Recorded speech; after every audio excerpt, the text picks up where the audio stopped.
Cette ancienne professeure de lycée a quitté la fonction publique dans les années 1970 pour fonder la plus importante école de formation professionnelle au Kenya.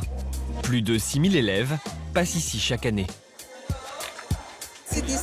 Vous voyez cet homme? Il était comme vous. Maintenant, il a un travail, une femme, une famille. Vous pensez que j'étais pas comme toi ou elle? J'étais comme vous. La directrice joue la carte de la proximité. Régulièrement, elle vient parler à ses élèves. Je suis toujours là pour vous. À tout moment, vous pouvez venir me voir et me dire les difficultés que vous rencontrez. Je suis votre maman. Vous pouvez venir me voir à tout moment avec vos problèmes ou même sans. Je suis un professeur. J'ai enseigné toute ma vie depuis que j'ai votre âge. En 2000, elle lance NIBS Technical College avec moins de 65 millions de francs CFA en poche. 10 ans plus tard, elle parvient à lever plus de 650 millions pour construire ce campus dont elle a toujours rêvé. Ici, c'est le département de cosmétologie. Laboratoire 2. On leur enseigne tout ce qui concerne l'esthétique. Les cheveux, les ongles, le corps, les massages, tout ça.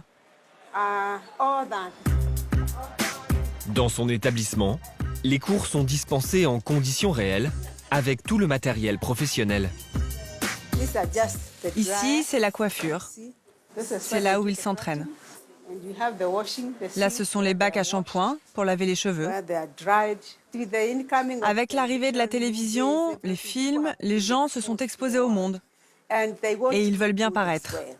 C'est pour ça que le marché se développe très vite. Et nous, on doit développer ces compétences.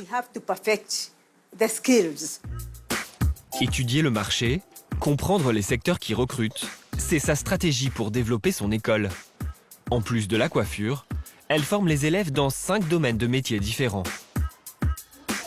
De la cuisine à l'hôtellerie, Il faut utiliser une assiette plate, ma chérie. Tu utilises le mauvais outil. en passant par l'informatique ou encore l'électricité et la mécanique. Des métiers techniques qui peinent à recruter des techniciens. Le secteur industriel se développe surtout dans le domaine automobile. Nous avons de nouveaux acteurs étrangers qui viennent assembler des voitures au Kenya. C'est pour ça que nous, on forme des gens capables de faire ce travail. La dernière formation qu'elle a mise en place, c'est l'audiovisuel. Dans son école, elle a installé un vrai studio de télévision pour que ses étudiants puissent se former. La caméra 4, dans l'autre sens. Il nous reste que 45 secondes. Prêt? 5, 4, 3, 2, 1, ça tourne.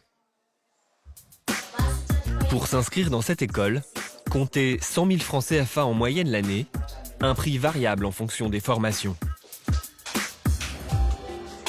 Pour rendre son école durable, Lydie Wanyoike a voulu la rendre rentable.